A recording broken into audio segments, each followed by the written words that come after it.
à cette nouvelle édition du magazine hebdomadaire de la MINUSCA. Voici les titres. Le dialogue républicain s'est ouvert le 21 mars à l'Assemblée nationale dans le cadre d'une cérémonie présidée par le chef de l'État, Faustin Archange Touadéra. La force de la MINUSCA mène des actions dans l'ouest du pays afin d'empêcher les mouvements et les activités des groupes armés et de renforcer la protection des civils. Des femmes et des enfants habitant la ville de Boali ont bénéficié d'un don de vivres et de médicaments effectué par les femmes de la police de la MINUSCA et des forces de sécurité intérieure. Et enfin, le commissariat du 6e arrondissement et la brigade territoriale de la gendarmerie du PK12 ont été l'objet d'une grande opération de salubrité menée par la police des Nations Unies en collaboration avec les forces de sécurité intérieure. Bonsoir. Décrété le 15 mars 2022, le chef de l'État Faustin Archange Touadéra a procédé à l'ouverture du dialogue républicain dans le cadre d'une cérémonie officielle le 21 mars dernier. Après la phase de travail en commission, les débats en plénière ont débuté le jeudi dernier. À l'issue de ces sessions d'échange, des propositions sont attendues avec pour objectif de mettre un terme à la crise que traverse le pays depuis plusieurs années. Reportage de Karine Begbé et Serge Bilika. Le président de la République, chef de l'État, Faustin Archange Touadéra, a présidé le 21 mars 2022 la cérémonie d'ouverture du dialogue républicain à l'Assemblée nationale à Bangui. Cette cérémonie a réuni des membres du gouvernement, des anciens chefs d'État, des députés, des membres de la société civile ainsi que des partenaires parmi lesquels la MINUSCA. Le chef de l'État, dans son discours, a souligné l'importance du dialogue, gage selon lui du retour à une stabilité durable dans le pays. Nous voici finalement réunis ce 21 mars 2022 en ce haut lieu de la démocratie pour rechercher le chemin de la paix et la bonne volonté en vue de la reconstruction de notre patrimoine commun et indivisible, la République centrafricaine. Nous sommes réunis ici pour rechercher les causes profondes de la perpétuation de la crise, réapprendre à vivre ensemble, à nous faire confiance réciproquement, à unir nos cœurs pour construire notre pays, avec toutes les raisons d'espérer un avenir meilleur. 450 participants venus des provinces et de la diaspora travailleront en commission jusqu'au dimanche 27 mars. Des textes de recommandations sont attendus à l'issue de ces sessions. Rappelons que lors de sa visite en République centrafricaine en février 2022, Jean-Pierre Lacroix, secrétaire général adjoint de l'ONU aux opérations de paix, avait rencontré les membres du comité d'organisation du dialogue républicain et réitéré un appui de la MINUSCA à hauteur de 50 millions de francs CFA ainsi qu'un soutien technique. Le responsable onusien avait également plaidé pour un dialogue inclusif. La MINUSCA, à travers ses bons offices, apporte aussi une contribution en matière de médiation entre les parties prenantes. Merci Serge et Karine. Une mission d'appui aux forces terrestres bangladaises, zambiennes et camerounaises a été réalisée par l'unité d'aviation tunisienne lors d'une vaste opération dite de domination dans l'ouest de la République centrafricaine afin de renforcer la protection des civils. En outre, des opérations civilo-militaires ont été également réalisées et constatées par le commandant de la force de la MINUSCA, le général de corps d'armée Daniel Sidiki Traoré. Plus de détails dans ce reportage d'Ornella Siolo et de Geoffroy Bantas Bata. La MINUSCA, à travers son haut commandement, a initié une opération de domination de zone dans le secteur ouest baptisée Zia Siririni a commandé depuis le 1er mars 2022. Cette opération a pour objectif de renforcer la protection des civils contre les groupes armés, de marquer la présence de la MINUSCA et ainsi de faire baisser l'influence des groupes armés et de les combattre quand cela est nécessaire. Étant dans sa deuxième phase, une mission de reconnaissance aérienne de même qu'un appui aux troupes au sol a été effectuée du 19 au 21 mars 2022 par les casques bleus de la MINUSCA sur l'axe Bosangwa-Markunda et principalement sur l'axe Batangafo-Buka. Suite à une attaque commise par les groupes armés sur l'axe Bouka-Batangafo, 2 hélicoptères armés de l'unité d'aviation tunisienne ont effectué une reconnaissance à très basse altitude en même temps que les unités évoluaient sur l'axe dans le but de détecter toute présence d'éléments armés et d'empêcher leurs actions. C'est une mission d'appui aux forces terrestres, bien sûr, dans le secteur ouest. Et comme vous le savez mieux que moi, que le secteur ouest, parfois il y a des petites perturbations là-bas, donc on utilise nos hélicoptères pour aider les forces terrestres. C'est une mission d'appui exactement. Le but, c'est, comme j'ai dit, de sécuriser la zone et protéger la population dans la partie ouest. Et ça va aboutir à c'est-à-dire un état final recherché, c'est la sécurité de la zone tout entière de la partie ouest. L'axe prioritaire numéro 1 de cette opération concerne la ville de Bossangoa et ses environs dans la préfecture de l'Ouam. Dans le cadre de cette mission de domination de zone, une patrouille motorisée et pédestre conjointe composée des soldats de la paix, bangladais, zambiens et camerounais a été effectuée à l'ouest et à l'est de la ville de Bossangoa sur l'axe de Bozoum à 35 km. En plus de cette patrouille, un survol de reconnaissance a été fait sur les villes de Markunda, Bélé, Kouki, Nanabakassa, Markunda, Maïtikoulou et Sabo. Le commandant du contingent bangladais, le major Swad, explique l'importance de cette patrouille. La mission principale de nos patrouilles conjointes est de protéger les civils. Sur place, nous interagissons de manière professionnelle avec la population et les autorités locales. Nous essayons de comprendre les différentes activités dans cette zone. Et s'ils ont des difficultés, nous tentons de les résoudre.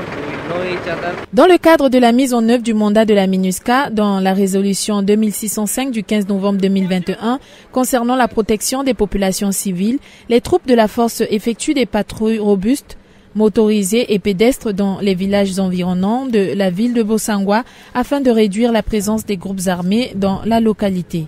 Quelques habitants des villages près de Bossangoa se disent rassurés par ces patrouilles. Je ne peux que dire merci par rapport à cette patrouille faite par la force de la MINUSCA. C'est une bonne manière d'empêcher les ennemis de la paix dans notre région. Afin que la paix revienne, nous permettons de circuler librement. Ce sont les casques bleus. Ils font la patrouille pour le bien de la population. Je suis très contente. Je les remercie pour ce qu'ils sont en train de faire. Au cours de ces patrouilles, les unités de la force de la MINUSCA se sont entretenues également avec la population afin de connaître leurs préoccupations et plus particulièrement de s'enquérir de la situation sécuritaire dans la zone. Le commandant du peloton explique la réalité rencontrée sur le terrain. We have talked with the local population and we tried to go to the deepest core of their... Nous avons échangé avec la communauté locale en essayant d'aller au cœur de leurs problèmes. Voici quelques préoccupations majeures que nous avons découvertes en discutant avec eux. Il manque d'installations médicales et d'une clinique. La zone est inaccessible et les enfants doivent donc parcourir des longues distances pour aller à l'école. Ils ont donc lancé un appel qu'une institution publique telle qu'un établissement scolaire serait bénéfique pour les habitants de cette région. Avant de repartir, nous les avons informés que ces questions seraient portées à l'attention des autorités de la MINUSCA ainsi que du gouvernement centrafricain.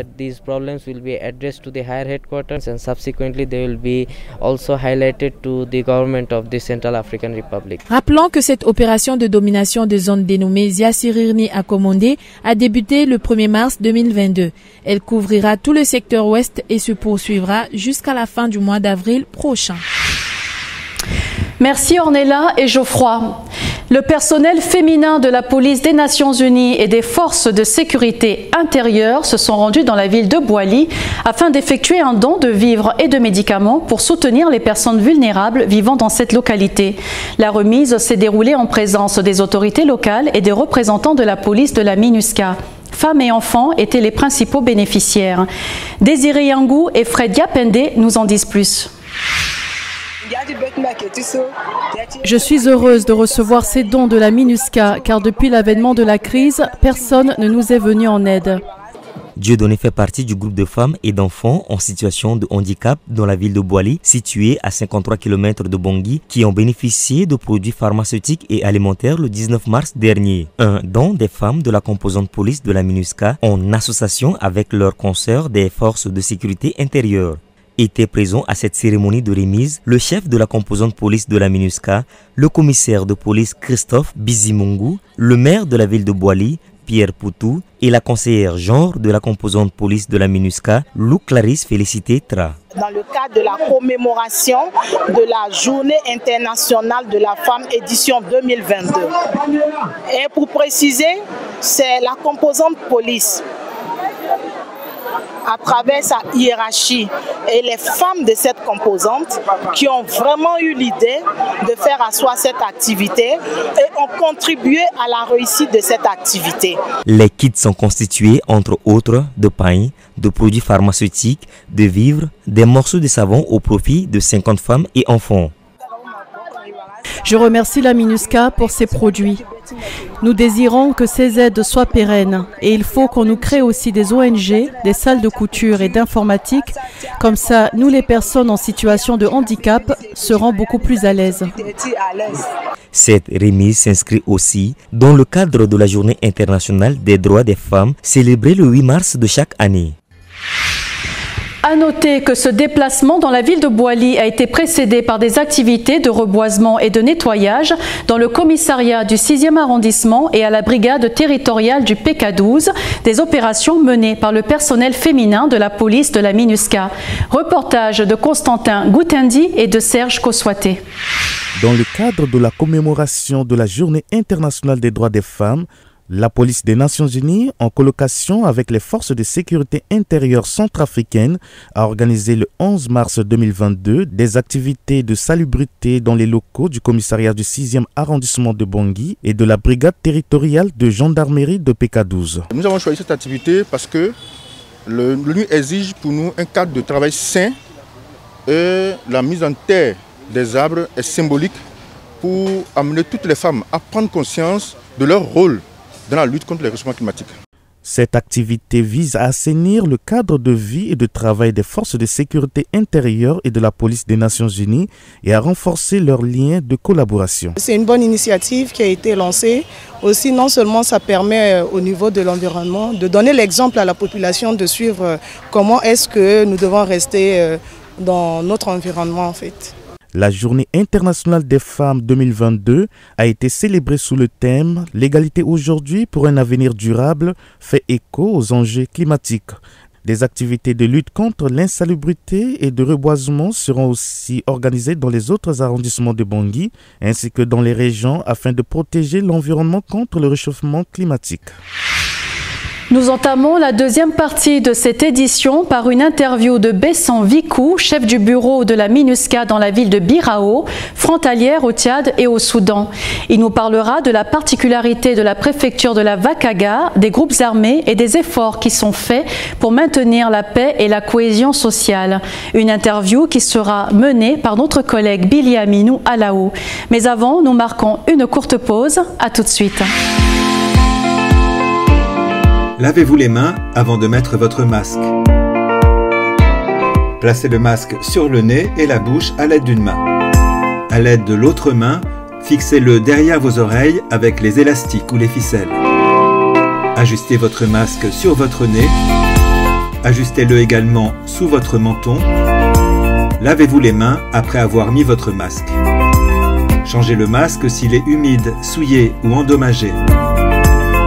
Ne gardez pas votre masque accroché à votre cou ou pendu à une oreille. Gardez-le sur votre visage et évitez de le toucher. Si vous touchez votre masque pendant que vous le portez, lavez-vous les mains. Pour retirer le masque, saisissez uniquement les élastiques sans toucher le devant.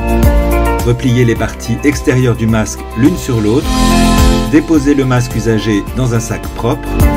Lavez votre masque dès votre retour à la maison avec le reste de votre lessive.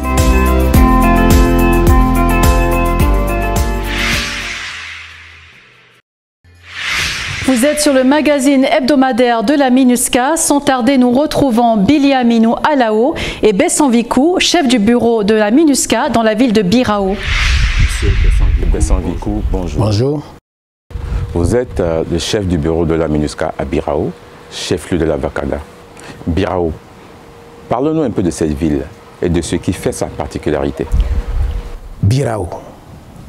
D'abord le nom, quand on dit Birao, le commun des mortels pense que c'est une ville perdue quelque part loin, loin, loin. Mais Birao, c'est bel et bien une ville de la Centrafrique. C'est vrai, c'est la dernière ville avant d'aller au Soudan, avant d'aller au Tchad. Donc c'est une ville frontalière. Mais c'est une ville formidable parce que c'est la ville des grandes tortues, des tortues millénaires. C'est la ville des pastèques sucrés. C'est la ville du thé. C'est la ville des ânes. C'est la ville des chevaux. C'est la ville d'une population à majorité musulmane. Mais c'est une ville qui a un cœur. C'est une ville centrafricaine. C'est vrai, Birao, c'est à peu près 1100 km de Bangui, la capitale. Birao, par avion, c'est 1h40. Ça dépend de l'avion. C'est aussi, si c'est un petit avion, 2 heures. C'est loin. Mais ça fait partie donc de la Centrafrique. Et c'est une ville qui représente énormément pour le pays. Parce qu'en fonction de comment cette ville vit, le reste du pays peut recevoir ou peut ressentir l'impact. Donc Birao, c'est une ville de la Centrafrique, c'est une ville formidable que moi j'adore, dans laquelle je travaille et qui m'a accueilli pendant 4 ans. Vous semblez si passionné. Et qu'est-ce qui fait sa particularité dans cette dynamique sécuritaire en République centrafricaine? La ville de Birao, qui est le chef-lieu de la préfecture de la Vakaga, n'oublions pas qu'il y a l'une des crises qui a frappé ce pays. Et les rebelles sont partis d'où? On semble l'oublier. Sont partis de la Vakaga, précisément de Birao. La ville est si lointaine que si l'autorité de l'État n'est pas restaurée dans cette ville, si l'autorité de l'État n'est pas effective dans cette ville, tout peut s'y passer. Les groupes armés peuvent y créer leur camp, s'organiser, s'entraîner, s'adonner à des trafics d'armes, et de là, faire des expéditions. Donc c'est indispensable que l'autorité de l'État soit restituée dans cette ville de Birao et c'est ce que la MINUSCA, ensemble avec le gouvernement, s'attelle à faire. Et aujourd'hui, que ce soit Birao, que ce soit Amdafo, que ce soit Tiringulu, que ce soit Manda Djale, que ce soit Boromata, que ce soit Gordil, sur l'ensemble de la préfecture, à partir de Birao, nous arrivons quand même avec le préfet et avec les autres leaders communautaires à maîtriser et à contrôler donc la ville pour qu'elle ne soit plus ce qu'on appelle un hub pour des gens mal intentionnés. Parlons justement des groupes armés. Est-ce qu'il y a encore des groupes armés dans la ville et dans les sous-préfectures de la Vakaga? Aujourd'hui, on n'a plus de groupes armés actifs à Birao. Il n'y en a plus. Mais ce n'est pas le même cas à Amdafok, qui fait frontière avec le Soudan. Le FPRC, quelques résidus du FPRC restent encore à Amdafok. Il y a également des groupes armés étrangers comme les Missiria, les Arabes Missiria. Si vous allez un peu plus loin, à 180 km de Birao, c'est-à-dire à Tiringulu, jusqu'à Sitikede, on a également quelques résidus donc, de groupes armés. Surtout quelques éléments donc, de la CPC chassés donc, de Ndélé, chassés de Bria, qui ont trouvé refuge au niveau donc, de Nda. Et avec l'assèchement maintenant donc, des voies dans cette période de saison sèche, la MINUSCA a commencé maintenant à se déployer donc, dans ces endroits pour les y déloger. Donc, pour être clair et précis, Birao aujourd'hui n'a plus de groupes armés actifs. Est-ce que vous voulez dire par là que les groupes armés ont adhéré à l'arrangement Birao ville sans armes décrété par le sultan maire en 2020? Oui, vous avez raison. Je me souviens, j'étais là, ensemble avec le préfet et le sultan, le 14 mars précisément 2020. Le sultan, à genoux, de façon exceptionnelle, a demandé à ce que les groupes armés déposent les armes, du moins à ce que les armes soient cachées sous les lits en attendant le processus de DDR. Et ne laisser la place qu'aux FACA, les forces de sécurité intérieure, au FSI et à la MINUSCA. C'est ce qui a été décrété. Et cet arrangement, la MINUSCA, la préfecture, les FACA, les FSI, ensemble, nous avions travaillé. Et aujourd'hui, l'arrangement ville sans armes, Birao ville sans armes, il est effectif. Et je peux vous dire qu'aujourd'hui, on ne voit plus de personnel qui ne fassent pas partie donc des FACA ou bien des FSI se promener avec des armes ou avec des uniformes donc, dans la ville de Birao. Donc l'arrangement ville sans armes, il est effectif et il marche et il permet une libre circulation des personnes et des biens. Par rapport à cette dynamique des groupes armés, est-ce que le processus de désarmement et de démobilisation fonctionne dans la Vakada? Je dois avouer que à Birao, nous avons réussi ensemble avec le gouvernement et l'unité UNPPDR qui gère le DDR à désarmer 249 éléments, tous groupes armés confondus. Le MLCJ, le FPRC, surtout.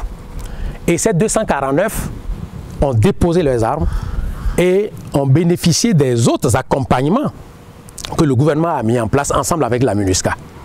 Et aujourd'hui, on est maintenant dans une autre phase qui est ce qu'ils appellent le CVR, la réduction donc, de violences communautaires, pour permettre aux autres qui ne sont pas forcément des éléments armés, mais qui sont victimes, c'est-à-dire la population, de bénéficier d'un accompagnement d'activités génératrices donc de revenus. Donc le DDR a marché, et ça c'est à Birao. Et avec la saison sèche qui s'annonce actuellement, nous allons également avec le gouvernement aller à Tiringoulou pour le désarmement donc, des éléments à Tiringoulou. Nous allons également aller à Wanda Djalé pour le désarmement donc, du FPRC à Wanda Djalé. On fera la même chose à Amdafok pour que sur l'ensemble de la préfecture, nous ayons les groupes armés qui déposent les armes. Mais ceci dit, il y a un problème qui se pose si nous déposons les armes. Il va falloir que l'autorité de l'État soit restaurée, que les FACA soient déployés, que les FSI soient déployés. Parce que si l'ennemi sait que nous n'avons plus nos armes, ils peuvent toujours nous attaquer. Et le gouvernement travaille ensemble avec la MINUSCA et la section donc, de la réforme du secteur de sécurité pour voir comment occuper donc, le terrain une fois que les groupes armés auraient accepté de désarmer et de laisser les armes. En septembre 2019 et en février 2020, une crise justement a éclaté à Birao entre différents groupes armés. Les affrontements ont provoqué près de 24 000 déplacés internes. Comment est-ce que la situation évolue aujourd'hui? Février 2020.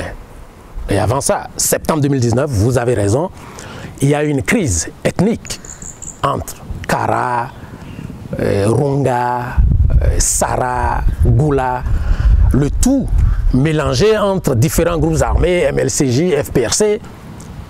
Et cette crise a provoqué un déplacement massif de population, 24 000. Mais aujourd'hui, pendant que je vous parle, si vous allez dans le site de déplacés Yata à Birao aujourd'hui, que ce soit à l'aéroport, nous avons moins de 5 000 aujourd'hui. Et ceux qui sont encore dans les camps de déplacés n'y sont plus, pour les mêmes raisons. Hier, ils y étaient pour des raisons sécuritaires. Aujourd'hui, ils y sont. Non pas pour des raisons sécuritaires, mais pour des raisons économiques.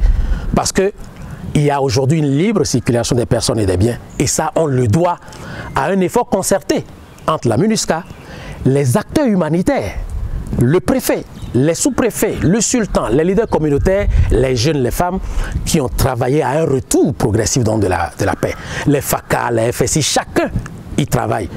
Aujourd'hui, les gens qui sont dans les camps de déplacés sont en train d'être relocalisés graduellement dans leurs concessions avec un appui de la communauté humanitaire qui leur construit des abris en semi-dur pour leur permettre de s'installer chez eux. Même si aujourd'hui les gens, la sensibilisation continue, on dit, vous n'êtes pas obligé de rester dans les sites de déplacés pour bénéficier de l'aide humanitaire. Même hors du site de déplacés, vous êtes toujours éligible. C'est ça le travail que les acteurs humanitaires, que nous remercions au passage, font pour que la paix revienne définitivement et que les gens quittent les sites de déplacés et rentrent chez eux. Sur un autre sujet, dans la Vakaga, les dernières élections présidentielles et législatives se sont assez bien déroulées sans incidence majeure. Comment expliquez-vous ça? Nous avons fait le tour de la préfecture. Et là où on a identifié qu'il pouvait y avoir des problèmes, les FACA, la MINUSCA, les FSI, on allait discuter avec les groupes armés, discuter avec les leaders communautaires pour un seul objectif. Des élections pacifiques, transparentes et sans incident. C'est ce qui a été fait. Donc, il y a une participation effective des acteurs, aussi bien étatiques que non étatiques, parce que le bureau de la MINUSCA, le préfet et l'ensemble des acteurs avions discuté des réunions tous les jours où on a demandé une seule chose, faire en sorte que nous puissions organiser les élections dans la paix et dans la transparence. Et à la fin, les élections présidentielles, on n'a pas eu un seul coup de feu. Et les élections législatives, on a eu le premier tour et le deuxième tour sans incident, rien. Et c'est comme ça qu'on a surpris l'ensemble du pays pour avoir organisé des élections présidentielles et législatives dans notre préfecture sans aucun incident. Est-ce que vous pensez que la population a le même engouement pour les élections locales prévues pour 2022? Ces élections suscitent tellement d'engouement. On a aujourd'hui, au niveau donc des communes, il va y avoir beaucoup plus de communes qu'avant, au niveau donc de la Vakaga, et tout le monde veut participer, tout le monde veut être candidat, tout le monde veut mettre la main à la pâte. Et nous, ça nous donne un défi, aussi bien la MINUSCA que les autorités préfectorales, comment accompagner cet engouement pour que, comme on l'a fait lors des élections présidentielles et législatives, que les élections locales à venir puissent marcher, afin que la population puisse élire les conseillers communaux, qui à leur tour vont élire les maires, qui, en tant que présidents des délégations spéciales, vont pouvoir maintenant gérer les problèmes au quotidien et permettre un meilleur développement donc, de notre préfecture. Revenons au contingent zambien. Parlez-nous un peu de l'implication et de l'engagement des femmes casques bleus du contingent zambien. Le contingent zambien a un dispositif qui est composé que de femmes. On les appelle les femmes du maintien de la paix. Ce sont ces femmes-là qui constituent le trait d'union entre la population, surtout les femmes et les enfants, et nous. Quand il y a un problème du genre, un problème de violation des droits de l'homme, un problème de viol, un problème qui affecte les femmes, je ne suis pas sûr que les femmes seraient plus à l'aise de m'en parler, hein, mais elles préfèrent en parler à leurs sœurs militaires zambiennes, qui au jour le jour font des patrouilles. Que ce soit à Tumu, on a des patrouilles sanitaires, on a des patrouilles de distribution d'eau, on a des patrouilles d'écoute. Et c'est dans cette dynamique-là que la confiance a été établie entre les femmes, population représentée par les associations des femmes et les femmes zambiennes, qui écoutent les difficultés, les préoccupations des femmes et qui nous les ramènent. Nous, MINUSCA, autorité préfectorale, pour qu'ensemble nous y trouvons donc des solutions. En tout cas, entre les femmes de la préfecture de la Vakaga et les femmes du contingent zambien, il y a une synergie parfaite qui permet et qui a permis d'atteindre beaucoup d'objectifs.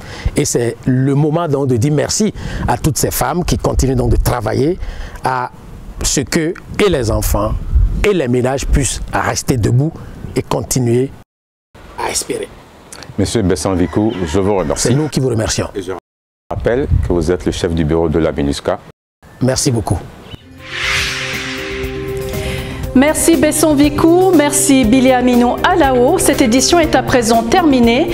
Merci de nous avoir suivis. Prenez bien soin de vous et à très bientôt.